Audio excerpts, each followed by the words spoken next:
you have courage.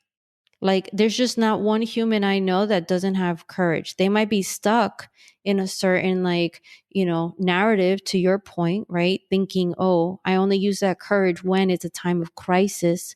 I only use that courage when I need to help someone else. But that doesn't mean that you can't flip it on yourself.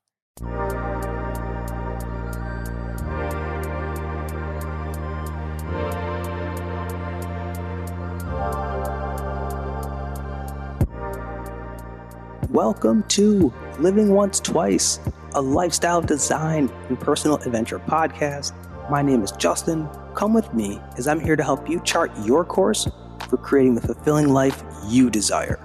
Join me as every Wednesday we'll dive into the inspiring guest stories, remarkable science, and useful strategies to help you create the momentum you need to take action towards designing your dream life.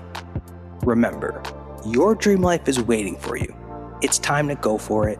You deserve it.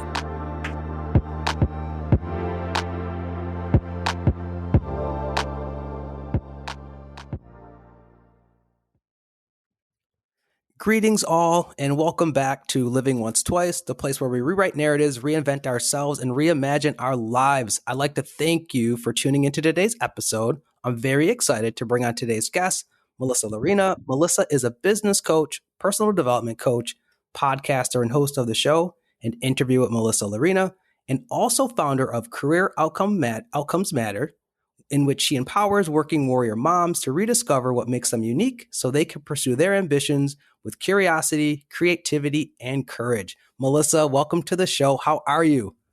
Hello, Justin. I am excited to be here. I am so honored. The depth of research that you did, Justin. I hope listeners, completely appreciate the nuances and the details that you consider as you prepare for every conversation, I'm sure. So thank you so much for having me here. Well, listen, it was so much fun getting to research you. And I guess before we do dive into the inspiring insight you have to share with our listeners, I do want to give everyone context of how I learned about you. I learned about you while researching another guest, Dr. Nima Rahmani, who I believe was on episode 97 of your show. And it was really powerful listening to that conversation. But then as I got to dive deeper into your work and the great content you're putting out into the world, I was like, oh my God, it would be really great to just get to connect with you. And you were down to come on and let me pick your brain more and share once again the amazing insight that you have to pass on to our audience.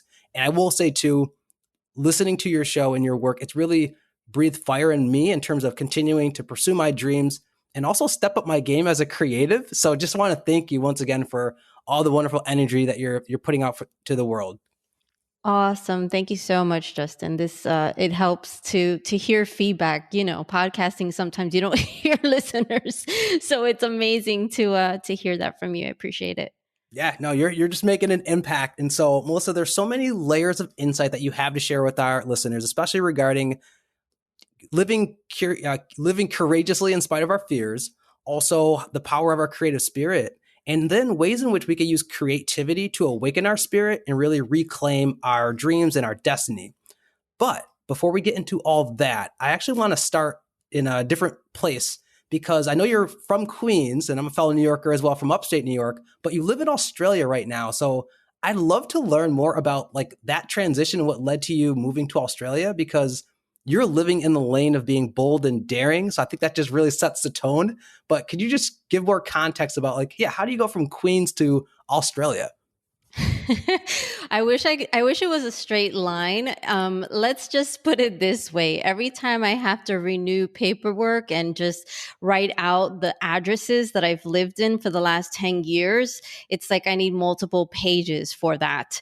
So my husband and I, we've known each other since 97. We actually met at NYU, and obviously I went up to him. And so that's kind of how that relationship began. And if someone said back then, hey, you guys would relocate to Australia, I would have been like, what? That's so random, because he and I are both from Queens, New York. And so it's an interesting journey to tell, because this is something that I think is very common with anyone that turns about 40 years old. And so, anyone that's listening right now, if you haven't gotten this like itch to really just reevaluate your life and where you're going and even where you physically are, then it's coming for you. Like this sort of, moment is going to reach you where you will think to yourself, okay, this is what I have, but I kind of want something else. And so there's that like little nudge, but also like longing. It's like, there's got to be more to life than this. My husband was at that point, because he's about 2 years older than I am. And he was at that point, turned 40, and he just thought to himself, there has to be more than what we have right now. Granted, here we are, a family with 3 little boys at that time. So we were not like, just totally unanchored. We had bought a home in Connecticut because that's what Queens kids do. And I say that in a laughing tone because mostly Queens kids will buy a house in Long Island. So even from that perspective, moving to Connecticut was like moving to Mars. But ultimately, we had just bought our home in Connecticut. We found the great schools. We had the minivan, literally. And so 40 comes up, and my husband's like, there's got to be something more. And he was working for Dropbox at the time. So, a traditional sort of organization. Granted, it's in tech and they got this great, like, youthful logo, but still pretty conventional life experience. And he looked at Dropbox and he just said, well, where are some interesting offices that we might want to like go and relocate to? And Sydney, Australia was truthfully almost like picked out of a hat in a way, right? We had never been to Australia. And so again, 40 hit, that moment of like, is this all that there is to life? And then the action step was, let me see if there's opportunity in the place where I work, and then begin to follow that path, right? So the first step, ask HR, are there openings in Sydney? Will you sponsor our visa? We're a family, all the like. And so that would have been the approach. However, this is where I would say, you have an opportunity to really like go back on your dreams or move forward towards your dreams. What happened was he was let go from Dropbox. And so that idea that it was going to be like smooth sailing to Sydney, Australia, that was something we had to kind of be more flexible around. And so instead, the story is that my husband found an employer who had never even considered starting an office in Sydney. He went and convinced that employer, hey, you should start an office in Sydney. And by the way, me and my family can go and be like your satellite, office. So it was very, very intentional in the sense that the dream was there. So it was in our mind. And we said, okay, well, we're not sure the how, which is often how it works. And then we just figured out, okay, does this fit in with our dreams? Does this fit in with our dreams? Whereas my understanding, having coached people for 10 years, a lot of people say, well, let me get this job. And does this fit in with my dreams is not a question that they really truthfully consider, because it does take a lot of courage to truthfully answer it and truthfully align everything that you do with that answer that you desire. Wow, Melissa, that was so powerful to listen to, the different elements of it. Hearing about your husband, kind of you're reevaluating life, purpose, direction, because we're going to touch on that in a second. And then also the aspect of just sometimes life will throw pivots at us. It'll throw, what do you want to call it? Plot twists at us. And then still being able to kind of work through that and not lose sight as you're kind of going through the fog, and really being creative, and kind of the approach of kind of tapping in an employer and saying like, well, hey, I can offer you a service to you and be of value to you. So just hearing that was once again, this is one of those interviews where I know there's just gonna be so much inspiring insight to gain. So hearing about your husband's having to go through a reevaluation process, I want to hear more about yours, because there is a specific part 2 in your journey that I remember reading about, because I know before going on to get your MBA and you're starting your career in advertising, you also were going to be spending a semester in law school. And there's a quote that I just want to share with you, because I talked earlier in today's conversation, I'm going to talk about dreams. And what you said specifically was about law school was you made the really hard decision to let go of a dream that wasn't yours. So I would love to hear you also just take us back to that moment, because I think it's interesting. And as we're just chatting about your husband's story of the reevaluation. So what led you to reevaluating that dream that wasn't yours of going on to law school and then pivoting in a different direction? Yeah, so it's really interesting because law school, and I was really thinking about this quite deeply because I'm writing a book, and so it's mentioned in the book that I'm writing for moms specifically about using our imagination, and by the way, using the same entrepreneurial tools that everyone else is using right now. And so when I think about that story, I want to be really, really clear. I spent one semester in law school at Fordham Law School in New York. However, mentally, I made so many choices and decisions. I mean, we're talking about since the age of 12 in pursuit of that dream. So I almost feel like I spent a decades in law school in a way, right? Before actually literally being enrolled in law school, because it was such a big part of my identity. I am Melissa. I'm going to be a Supreme Court justice when I grow up. I mean, I literally wrote that. I don't know if it was third grade, but I'm not one to like have little dreams. Like I want like the whole enchilada, you know what I mean? So it was interesting because there was so much momentum around that idea, I'm going to law school, that I put on almost like blinders my entire life experience before, only thinking about how does this fit into my law school experience, right? So do I take courses that really enhance my critical thinking skills? Do I learn about politics, which I didn't really care about, but I learned because, I wanted to go to law school? Like all these things. And there were so many opportunities that were presented to me because I also, in parallel, was working in a corporate environment since the age of 17. But there were opportunities presented to me that I completely ignored and I said no to because, again, I was going to law school. So I get to law school. And I mean, I think it took me 2-3 years to prepare for the LSAT. And again, it was just because of this obsession I had for law school. And also, I thought that if I become an attorney, I'm going to be super wealthy. It's going to prove to the world that I am so intelligent and I'm going to have an enormous amount of significance and I'm going to make everybody around me proud. And so, and I say that very, very deliberately, everyone around me proud. Not so much me proud, but everyone around me, which mattered more at the time.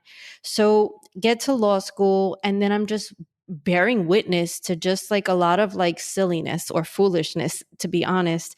And I remember there were times that people would say, hey, if you take out this case book, open it up, there might be some pages that were ripped out of the case book because people are in competition with one another. And so people Wow. are like ripping out cases, yeah, from different case books. And just think, very like cutthroat New York City law school. This was also the year or the time when getting into law school was super, super competitive. It ebbs and flows. There's some years that more people go to law school than not. And so the competition really does change. So this was a very intense time. All of that to say, when I got there, I witnessed really like foolishness, really is what it was. And I felt that there was something kind of like just not right. I felt it in my chest. I was then also trying to figure out how to wake up earlier, how to go to sleep later. And at that time, I was living on my own. And I just remember I was like, well, how much earlier am I going to get up? Like, we're talking like waking up at 4 a.m., going to bed, like, I don't even know what time, just to read all the cases. And so it was just super overwhelming. And then instead of doing what all the other law school people would be doing, which was do the work, I was asking people questions. I was asking them, I was like, well, why are you here? Why are you here? Why are you here? And not just like, 1L, so first year law school students, but 2Ls, 3Ls. And the responses I got were insufficient for me personally. So 1Ls, maybe one out of like 50 people was like, oh, I have this good cause and I want to solve something amazing. Everybody else was like, well, I wasn't too sure what to do after undergrad. And I was like, well, that's insufficient because I'm paying for law school right now and it doesn't feel good. And then two L's were like, oh, well, I'm already here and I'm going to get an internship. And, this is kind of where I am. The choice, I've made the bed, right? So I got to sleep in it. Three L's were like, well, it's already too late. I already have everything that I, I have. Now I have this massive debt that I've Mhm. amassed. And so a lot of them just started that process, like, not all of them, but a lot of them. I have some sort of nonprofit pro bono, I want to be a good lawyer ambition. And then it's like the debt weighs you down. And then it's like, no, I'm going to go to like a major firm, right? And then I'm going to work really hard. And then I will go to Central Park. This is a real story. I'm going to go to Central Park and sit on a stone in the middle of Central Park and like weep, cry because of the stress. And then maybe I'll do something different later on. Like it just seemed like a crazy like whatchamacallit, conveyor belt. Like it just seemed like crazy to me. So here I was, first semester. I worked so hard to get in, so hard. I was paying for it, which is unusual for me because I hadn't paid for undergrad. So I didn't know what that was like. And it sucked big time getting a big tuition like that. Mhm. Um, and then I was like, wait a minute, am I paying for this is my opinion, for my demise? This is weird. And so then I quit. And when I quit, I remember my husband being so like he was not sure. Like he was like, are you sure about this? Like he was trying to like really get me back in because he thought that, I don't know, like I just was just tired or something. I don't even know how to explain it. And for me, I was like, no, no, no. I was like, I can't do this. This isn't what I want. I was at a Jewish deli, of course, and I was on the line, and I was just like, I went and turned over to my husband, and I just like cried, and I was just like, this isn't for me. This isn't for me. There was just something that told me this isn't for me. And of course, I had a choice, just like all my other classmates, like either to leave or to stick it through. But for me, it just wasn't for me. And when I realized that, I had to figure out what was for me. And so the one thing I got out of law school, I would say, probably other things, but one big thing was I remember going to a legal writing course. And I went to this legal writing course and it was one class. And I remember I had to present questions that I would ask in like a court of law or whatever.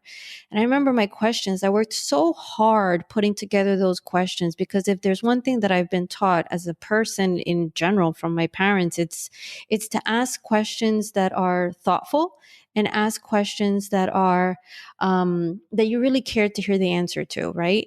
And so I worked really hard on that. And I remember that teacher telling me, Melissa, you've got a gift.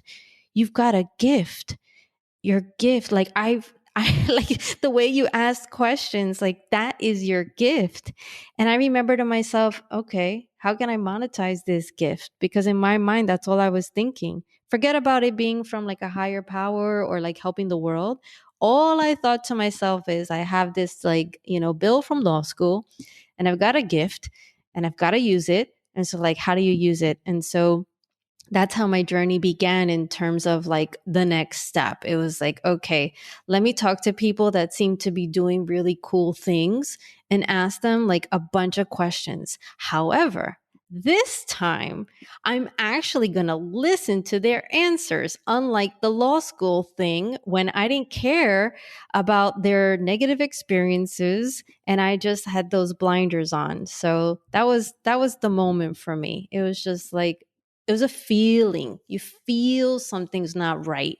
You feel it and you have a choice. You could ignore the feeling, you can distract yourself, or you can do something about that feeling. I think that is going to resonate with so many of the listeners. And it's something that resonates with me, that feeling, that small voice. And you were listening to it saying that this is not right. And you act on it. And like you said, you could have ignored it. You could have numbed it. And even with the outside pressure of thinking what people were going to think about you, I mean, that is bold and courageous that you just leaned into it and you leaped in and you just kind of let it lead you, let that spirit lead you. There is so much though that you shared that I want to go back and dive deeper on because something you stated about, you had this identity. You're kind of were wrapped up into this narrative and the story of how things were going to go and how the identity of being a lawyer and an attorney was going to play out for you. And then you also talked about starting to then kind of, I guess, awaken that wasn't the direction you wanted to go. And I think this is starting to become like a common realization for many people in our generation, where a lot of folks, I like to think of this as the decade of consciousness, because they're waking up, they're thinking about, they're questioning things. And that's what you were starting to do. You were starting to like question, like, why am I here? And is this right? Is this the direction I want to go? So I've heard you talk about how this pandemic is an opportunity for us to do that type of questioning. People are starting to wake up. And I know there was a post that you put about people asking themselves, like, what do I want to achieve?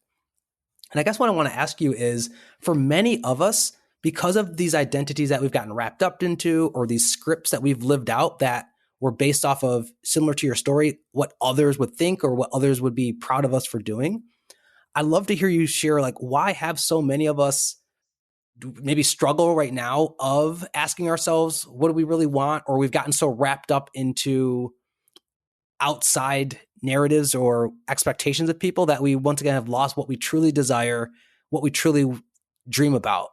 If that makes any sense, I guess, yeah. Why have so many of us gotten lost into our true desires and what we want to achieve in life?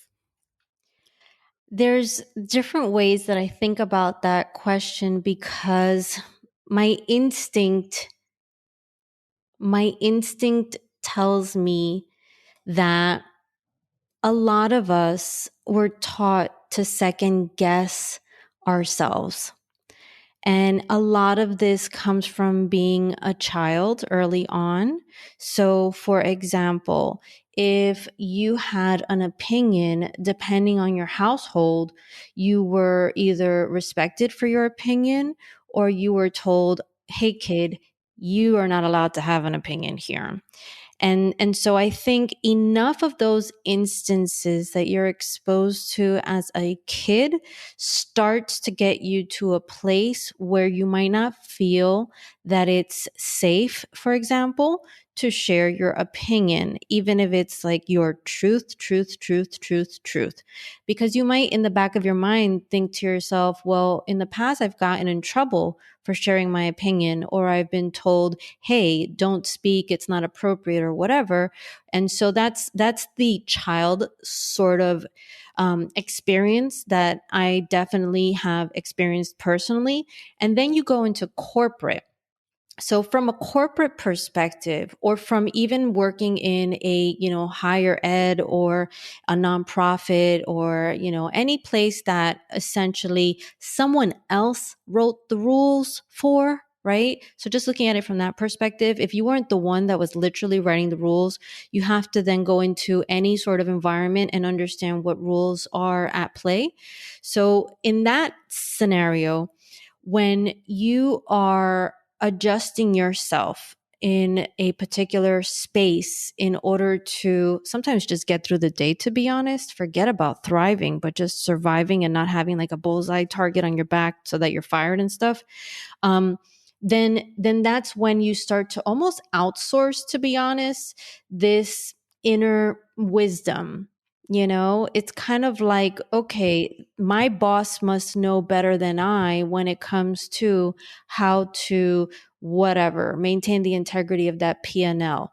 But the funny thing is that, and this is like kind of comical after a while, it's like, it's not so much that people know more than you necessarily, as much as they might feel more confident to actually like say the answer, or they have just gotten to a point where they've realized how to operate in uncertainty, and so they're okay with just taking a risk and just being like, I'm going to say this even if it's wrong. So I think a piece of it is that the same dynamics that we might have as kids, where we feel that adults know more or better than us, I think the same dynamics plays out in a corporate setting. And to be very, very honest, it's not necessarily something that stops when you're like VP, SVP, CEO, CMO, okay? Because I have coached people that are at that level too. And the insecurities run deep, and they also are just better hidden after a while, because it's a risk, right? Any CEO that shares with their team, I'm really scared about how we're going to handle this pandemic, like they might be looked at like, oh, you're not like the best leader to Mhm. really like, lead us. So anyway, all that to say is that it's something that has to be addressed because it is so, so, so deep. And this whole identity thing. So if the identity is as a kid, I might not be, empowered. Like I have to wait until someone empowers me. So I have to wait until my parents talk to me first to then talk. Or I have to have the SVP title to then talk to someone that's SVP or above in my organization.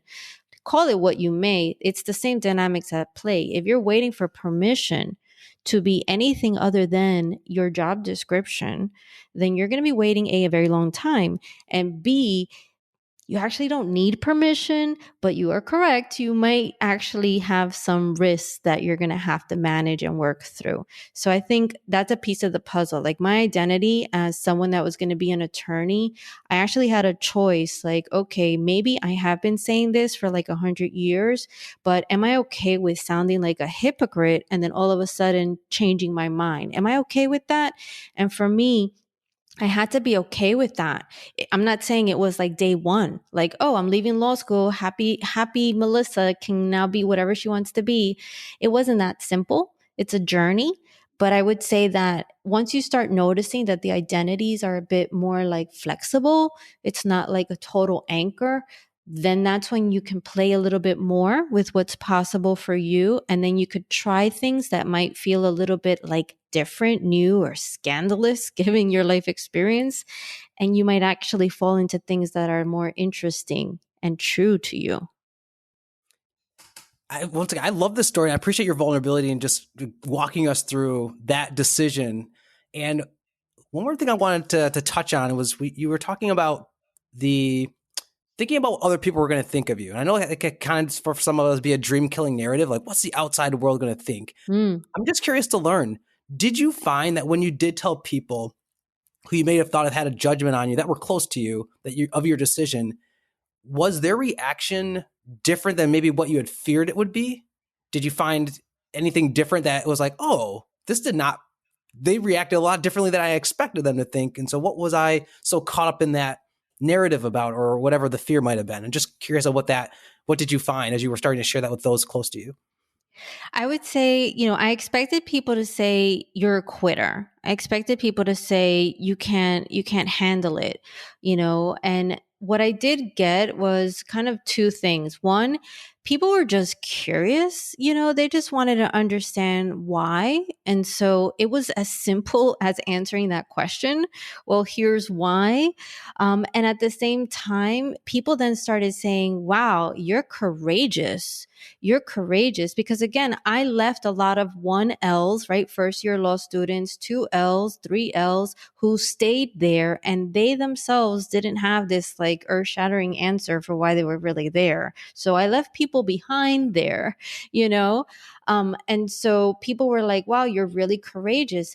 But here's the funny thing, Justin, when someone says you're courageous, for anyone out there that feels that they've been courageous in their life, chances are whatever it is that the outside world sees you being courageous about, that's not why you're courageous. Like you've probably walked through some tougher times than that. So it's kind of funny. It feels weird. It's like, wow, here these people are saying I'm courageous, but then a lot of us that are courageous, like we have the bigger things that shaped us that will never make airwaves, but it's just an interesting mind game, I guess you could say, that a lot of us are going through.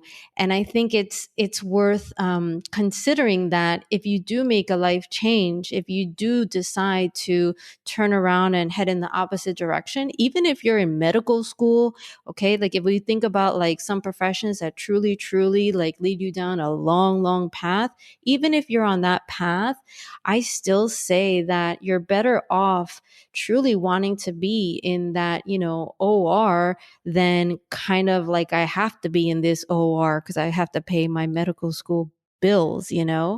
But it's scary. it is so not easy.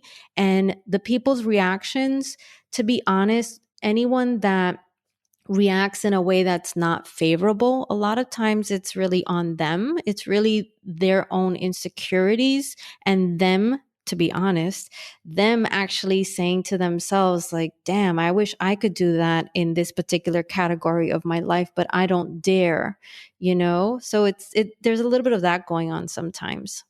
Yeah. And hearing you kind of talk about how sometimes, well, first there's the courage piece. Moving in spite of the fear or what we think might be on the other side. That's really bold. But then also that it beats the other risk of staying stuck in that, because that could be the route to unhappiness. And we only get one life in this trip. So it's better to just take them, be bold and courageous, and see where the risk takes us, versus worrying about what the outside perception is going to be, or whatever the fear is that's holding us back. And so something that you did in your journey that was really courageous is earlier I was listening to your interview with Amy Guth, and you both were talking about just being a part of corporate, but you making the transition from corporate into launching your own business. And that takes a lot of inner courage to do that, to leave something that is secure and just kind of branch out on your own. So I would love to hear you share, like, how did you kind of develop that inner courage to leave corporate, and what that journey was like into entrepreneurship? I think for me, the journey into, entrepreneurship, it was in parallel to the journey into motherhood. So my very first sale is a great story, in the sense that I remember I didn't have a business yet. Maybe I had just gone to like LegalZoom, taken out my LLC. Maybe I did that like 24 hours before this particular meeting. And this one meeting was in Midtown Manhattan. It was at a Le Panquetin, if I'm even pronouncing that right. And I had my firstborn on an ergo baby like carrier on my chest, right? So here I am riding the New York City subways into Midtown, and I'm meeting with this person that wants to be an investment banker and his wife. And I remember I had my Word document with my pricing. It was like you could pay this, that, or the other. And $1,000 was like the big one. It was like, oh my God, that's the big, you get my life, for $1,000. I'll help you get an investment banking job. And so I remember for me, the courage came with actually bringing my son with me to that that business meeting. I think that courage is just like, it's like, I feel like any mom out there, to be honest, and I'm biased because I'm a mom, but I feel like any mom out there, like, you were made of courage, and your children, your babies, they were made of courage. So it's really just a decision that at least a mom is making, whether you are using the courage that you bring to the table, okay? Irrespective of how you have your kids. And so for me, I would say that if you're a mom, you are courage. There was nothing to distinguish you from being courageous. It's just a matter of whether you get to use courage. Are you going to use the courage? Because we do it for our babies. So I think it's time for us to do it for ourselves. Now, let's just imagine that you're not a mom. And so you don't have this superpower. I'm just taking it. I'm like, yes, all moms, we all have this courage superpower. But let's say you're not a mom. So I would say to you, as far as building up the courage to become an entrepreneur, I think it's really a matter of shifting what you're focusing on, right? So I remember a client of mine, not a mom, she would volunteer for the Make-A-Wish Foundation. And I know for her, she found it in her heart to really help children who wanted to have their dreams come true, right? And who are ill and just need a special experience to feel like a regular kid, to be honest, a lot of times when they're very ill. And so she had courage up the wazoo to do this for this little boy named Sebastian.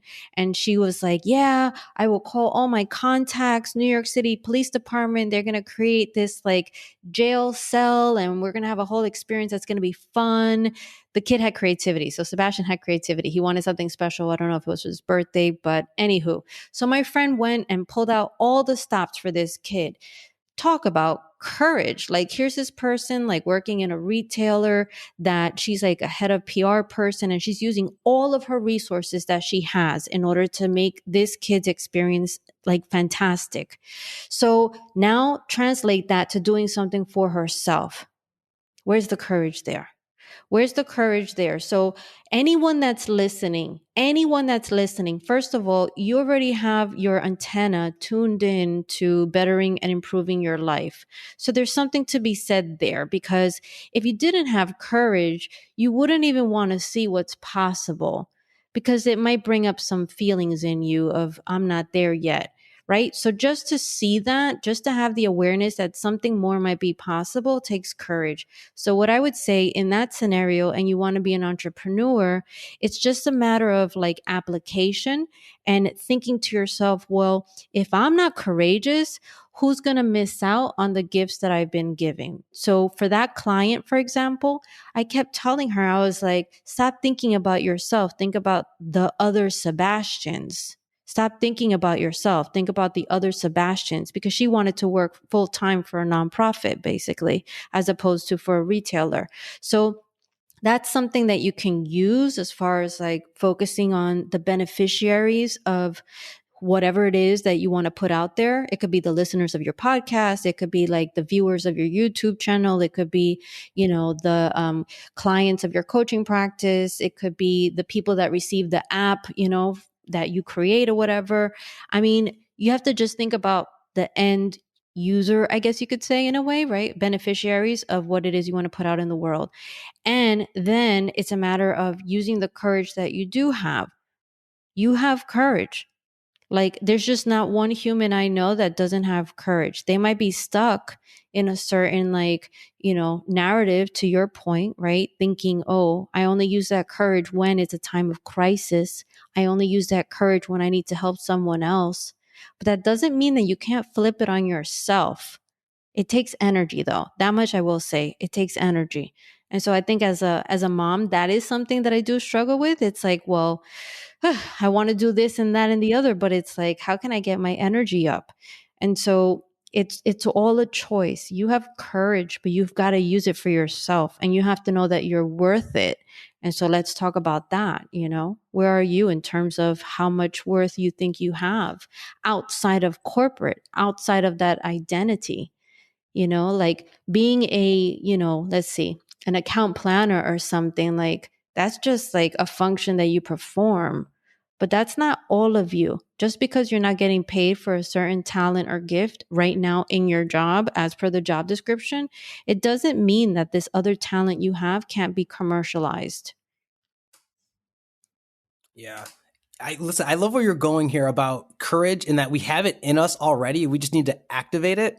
And one of the tools to activating it can be thinking about people outside of ourselves, or drawing it from others, in terms of like little kids. So I want to go back to talking about kids, because I've heard you share that if we could reconnect with our childlike spirit, we could use that as fuel. So I want to just hear you share more about how being a mom, because being a mom is a superpower. So how being a mom has allowed you to reconnect deeper with your own creativity and your own imagination, and maybe things that we could all learn from the joy of kids.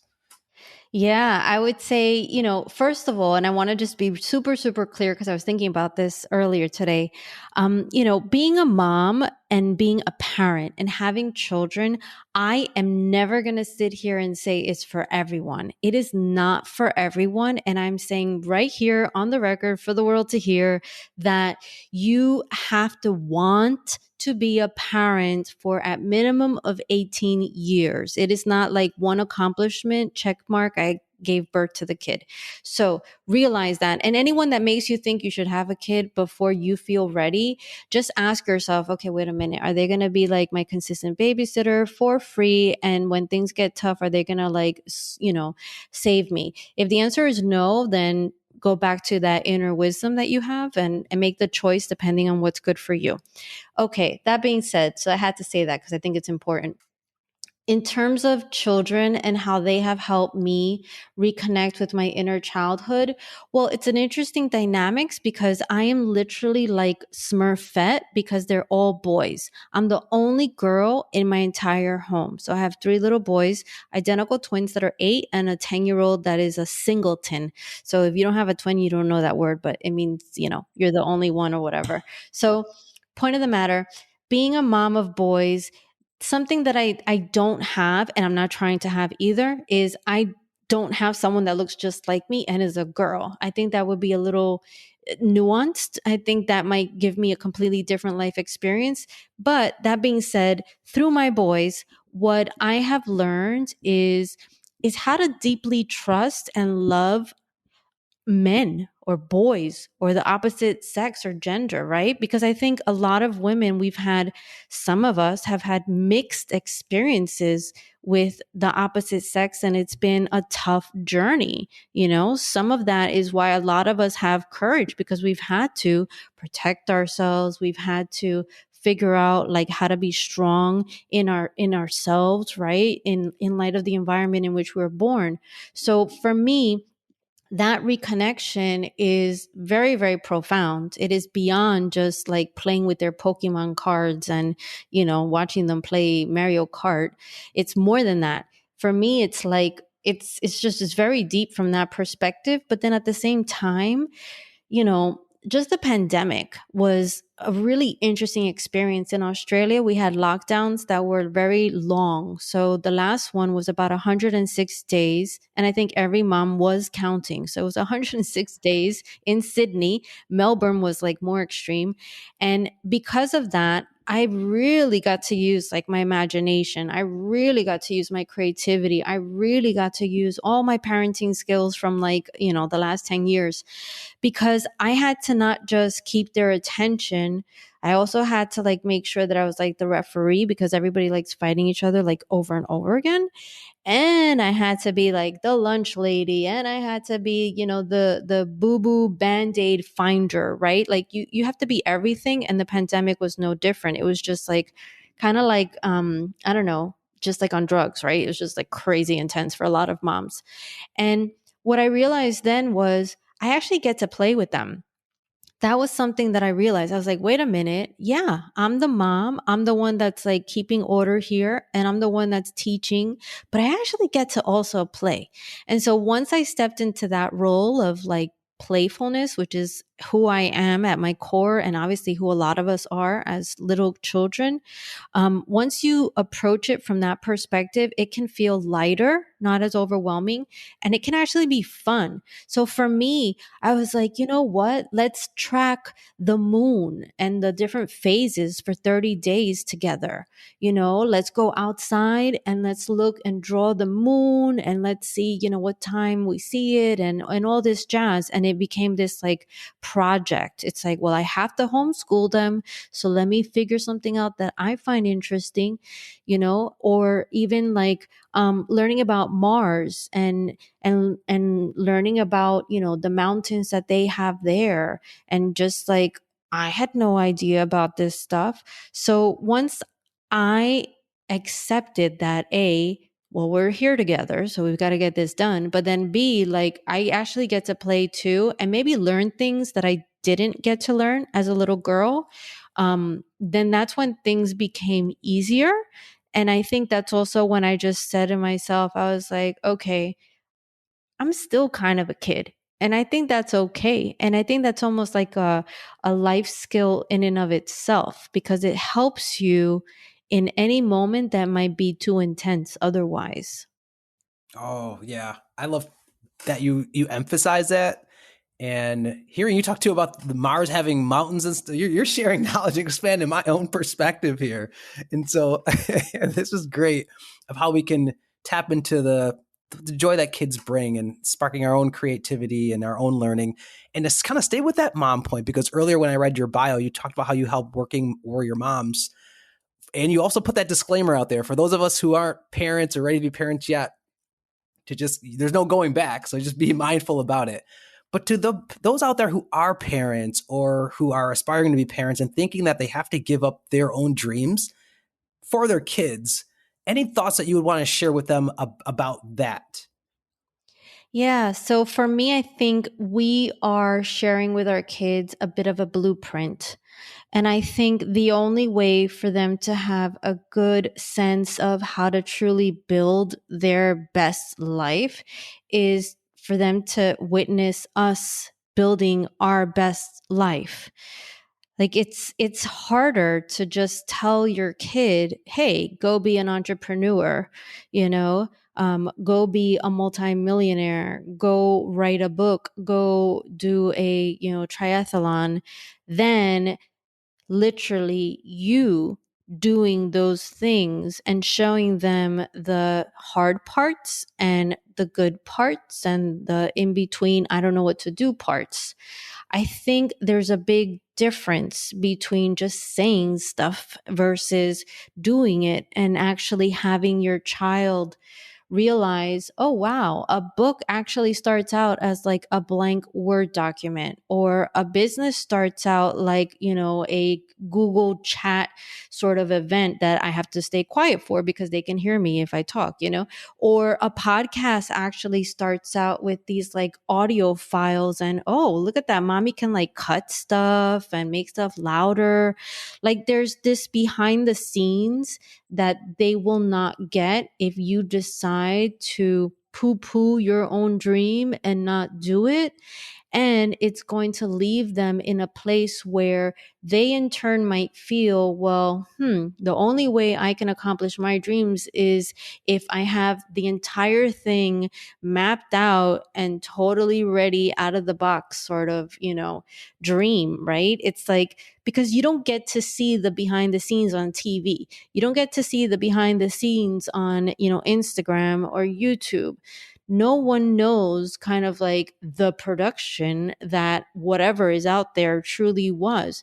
No one also understands how, before you arrive to the microphone, me in my own podcasting journey, podcasting myself, no one knows kind of like before you get to the mic, how you had to be sure that your kids didn't run out of the house without a lunchbox, like there's all these like behind the scenes that if our children don't see these behind the scenes, they are then going to assume that they have to wait until there are no behind the scenes in order to like fulfill their mission in life.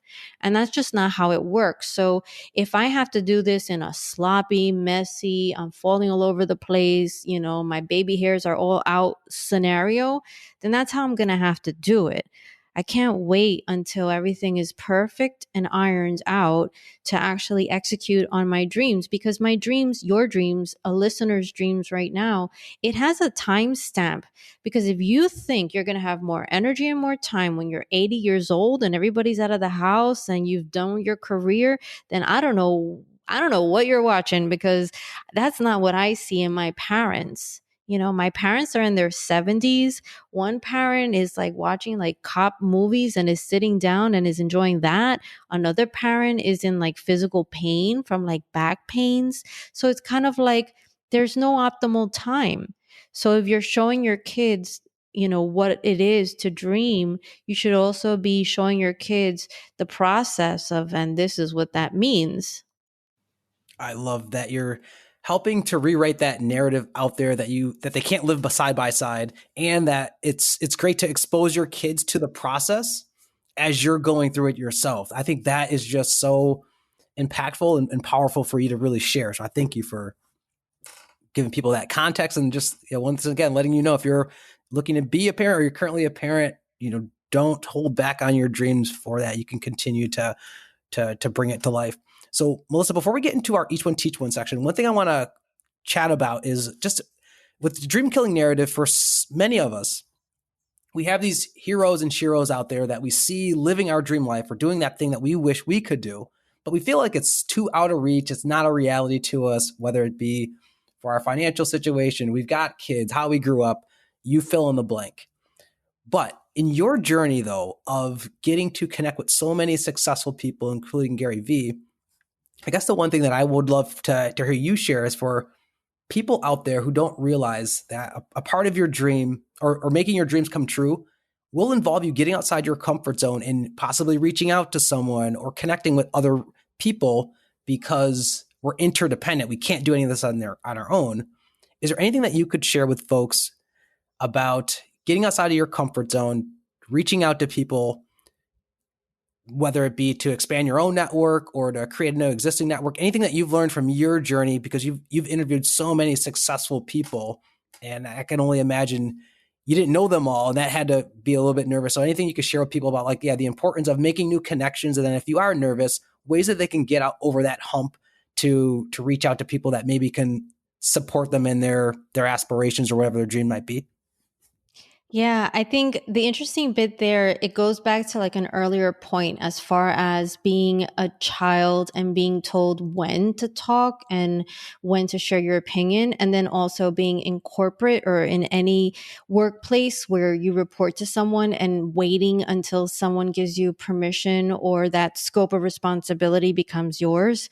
So this is the truth of the matter. I think too few people realize how much they have to offer, even someone that they feel is like a celebrity or influential and has everything that they ever need. So I'll give you an example. Let's just imagine a little kid. A little kid has no network, no money, but they're just like a really cute little kid. And that's what they got going for them, right? They have maybe dimples and maybe they tell like corny kid jokes or something. I think I'm looking at like one of my kids' joke books right now. And so that's what they have to offer. On the surface, you might think to yourself, is someone like a multimillionaire going to get any value out of a conversation with like a little kid that is like not like this heavy hitter, like, major entrepreneur person or venture capitalist? You might think on the surface, no, there'd be no reason to have those two, coexist and have a conversation. But when you look at the scenario that's possible between a little kid that has a smile, has sincerity, is super cute, and a conversation with like, multimillionaire, like the multimillionaire out of that interaction, they can get a moment of levity in their very busy and crazy. And what are people after in terms of me? What do they want from me? Life from being with a little kid. They can have like a sincere smile, like they could literally swap the corniest jokes.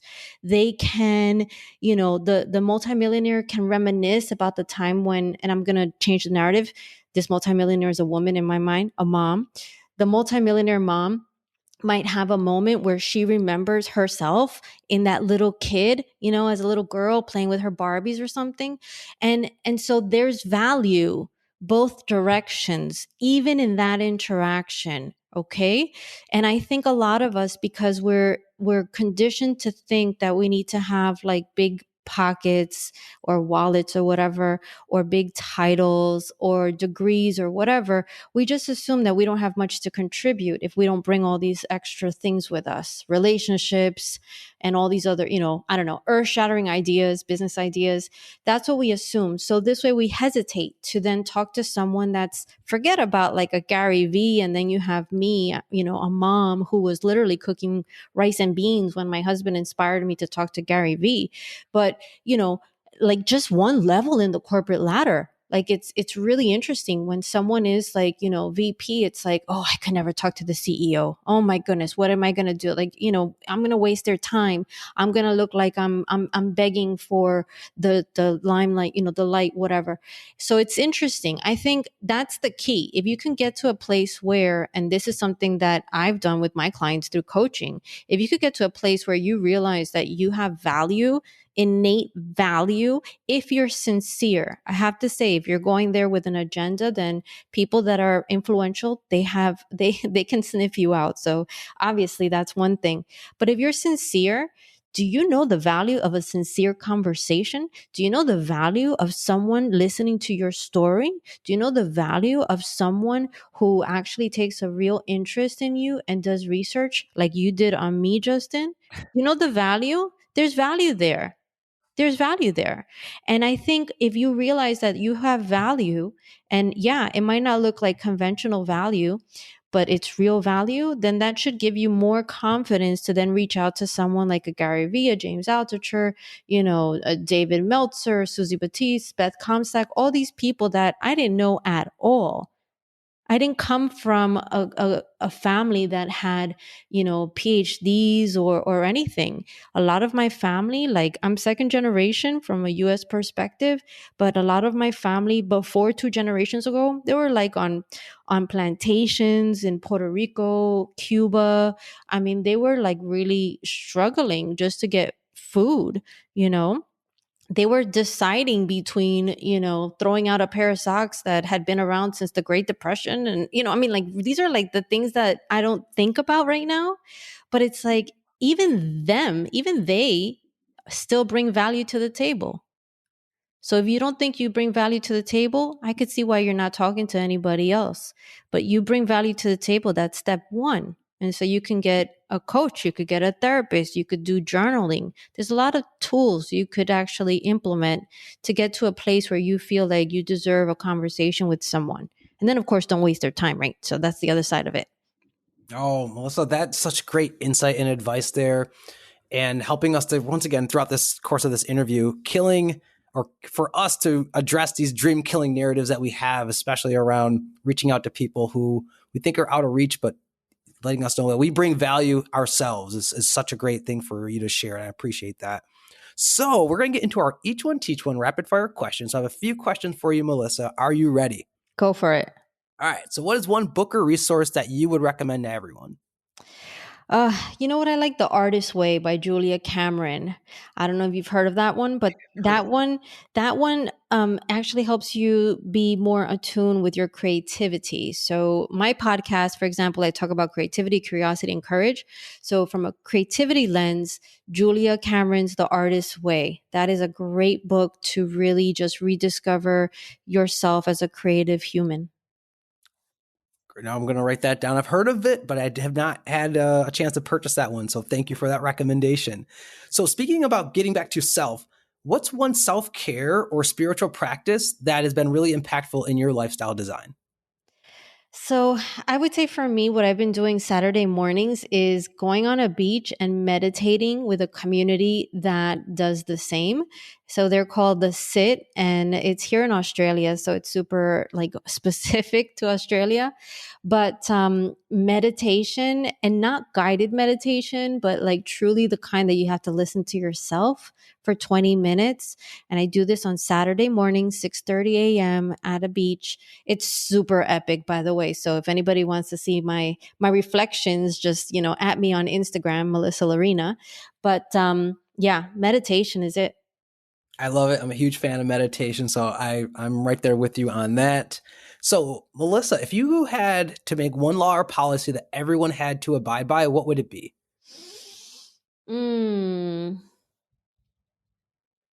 one law or policy. See, some of the things that I'm thinking of right now are already laws.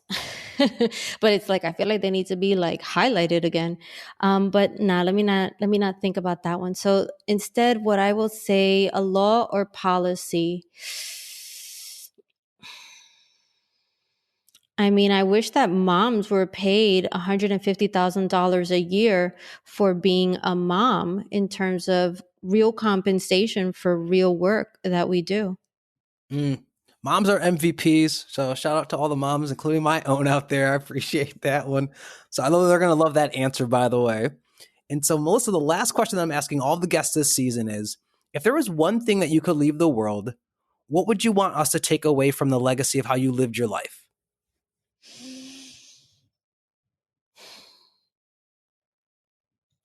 I mean, it's as simple as trust yourself.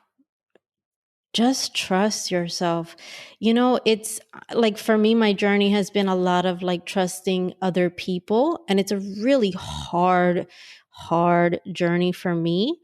But I think for me, it's like at this stage, I just have to get back into trusting myself first, And then I can progress up the ladder to trusting other people. So I think the legacy I would want to leave behind is the legacy that I wish I could have brought to my ancestors in the past, which is, especially when I think of the ladies, like trust yourself. Trust yourself, you know? So much doubt that we have, whether you're a man or a woman, however you identify. It's like, no, how about trusting yourself? Because I think this pandemic has taught me, at least as a mom, that I'm on the hook for my family choices. I can't be trusting the TV, the politician, the media, the neighbor, the this, the school. Like, no, you're on the hook. So I have to trust myself. So that's the legacy I would want to leave. I love that. I really, really do. That speaks to me, that whole personal accountability, self-belief, betting on ourselves, not trying to outsource that or putting that expectation on someone else to be our own hero. I love it. So last but not least, Melissa, what's next for you and where can people go to find you and learn more? Yeah. So for me, I'm on that journey of self-trust. So I'm writing a book for moms. It's about using our imagination to see the greatness in ourselves, because as moms, we see the greatness in every other person. I even laugh about it. We even saw greatness in our own OBGYNs. So for goodness sakes, let's see it in ourselves. And so that's the next step in my journey. So it's about a lot of writing and making sure that it's something practical for moms. I'm also doing a free workshop depending on when this airs, but it's also for moms, and it's about how to be more present and not lose our minds. I have to apply humor in everything that I do, because I mean, if I don't laugh during the course of a day with my three little boys, then I'm just really gonna not feel so good. So it's a workshop I'm doing on February 28th. If anyone that hears this after the fact, just go ahead and sign up, melissallarena.com/moms. And you will have access to the recording if you get this after. And so that's where I'm heading. I'm heading to a place where I began my journey as an entrepreneur 10 years ago, focused on, men, women, and people that were really in corporate. And then I've just really narrowed in on the people whose hearts I want to touch in a more profoundly, deeply meaningful way. Because I think that if one mom, I mean, just go to a playground, for example, if you see a mom with her child, playing with her child, if you just witness the smile that that woman has, I want more of that. I really do. So that's where my spirit is. So definitely follow me on Instagram. I like doing lives that really touch upon what it is that we might need as working women or stay-at-home moms or something in the middle, which I kind of am. I feel like I'm in the middle. So at Melissa Llarena on Instagram, follow me for sure. My podcast is an interview with Melissa Llarena, available the same places this podcast is available, right? Including iTunes. So definitely check it out. And yeah, the next time that you have an opportunity to make a decision out of your comfort zone, take it. I love that. I love that kind of being the cherry on top. Melissa, it has been such a wonderful pleasure getting to finally connect with you. Like I said, getting to research you and learn about just all the amazing things you're doing in the world. It's really touched and left an impact on me. And I know all the listeners have gained so much from the wonderful journey that you've shared and all the insight that you've passed along. And it's going to be continue to be great to just watch you as you continue to evolve in your work and all the great things that you're doing. So thank you again for your time today. Thank you, Justin. This has been so much fun. And for any listener out there, I mean, Justin has an awesome shirt talking about being an awesome uncle. So, I mean, that childlike spirit is alive in you, alive in me, and listeners, you too. Keep playing with life. It's worth playing. Awesome there. So folks, you heard it here. You don't have to be the writer of your own obituary when it comes to your dreams. Don't allow that narrative, those fears, that perceptions of how you think others might think of you prevent you from diving deep and bringing life to your dreams. As Melissa talked about, you have the courage inside of you. If you have the desire, if you have the vision, that is all that you need in order to move forward and really chase your aspirations and the things that you want to bring to life here in the world. because you are capable of it all. In addition to that, if you look around at everything around us in this world, it started off as a vision and now it's a vision realized. So why can't you do the same? So I encourage you, if you are in a position where you're starting to re-examine your life and take advantage of this current moment, be sure to check out all of the great resources Melissa shared that I'll include in the show notes, whether it's following her on Instagram or checking out her amazing website. And you will be inspired by her pillars of curiosity, creativity, and courage in order to really use that as a compass for bringing fire to your ambitions in life. So I thank you all again for tuning in to today's show. Thank you for your presence. And if you enjoyed this episode, please show your support by sharing the Living Once Twice podcast on Instagram, LinkedIn, or wherever, and leaving us a review on iTunes. Also, give us a follow on Instagram at Living Once Twice. Reaching out to you all through the time and the space that separates us to say, remember, your dream life is waiting for you. It's time to go for it. You deserve it. Catch you later on Living Once Twice. Thank you.